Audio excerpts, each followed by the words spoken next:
நாட்டின் மிகப்பெரிய விமான சேவை வழங்கும் நிறுவனமான இண்டிகோ ஃபியூவல் சார்ஜை ரத்து செய்வதாக அறிவித்துள்ளது.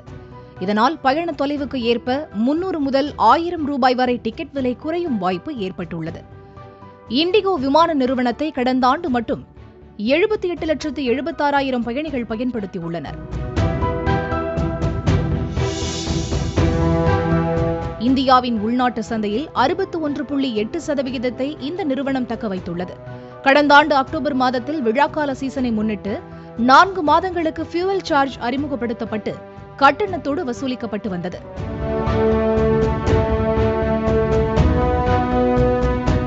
இந்த நிலையில் ஏவியேஷன் டர்பைன் ஃபியூவல் எனப்படும் விமானங்களுக்கு எரிபொருள் வழங்கும் குழுமம் விமான எரிபொருளுக்கான விலையை 14% வரை குறைத்துள்ளது. கடந்த அக்டோபர் மாதத்தில் இந்தியன் ஆயில் கார்ப்பரேஷன் நிறுவனத்தின் விமான எரிபொருள் 1 கிலோ லிட்டருக்கு 1,18,199 ரூபாயாக இருந்தது. தற்போது அதுவே 1,01,993 ரூபாயாக குறைந்துள்ளது. இதனால் இண்டிகோ நிறுவனம் தனது டிக்கெட்டில் ஃபியூவல் சார்ஜை ரத்து செய்துள்ளது. விமானங்களை பொறுத்தவரை 500 கிலோமீட்டருக்கு 300 ரூபாய் ஃபியூவல் சார்ஜாக வசூலிக்கப்படுகிறது. 3,501 கிலோமீட்டருக்கு மேல் பயணித்தால் 1000 ரூபாய் வரை டிக்கெட் விலை குறையும்.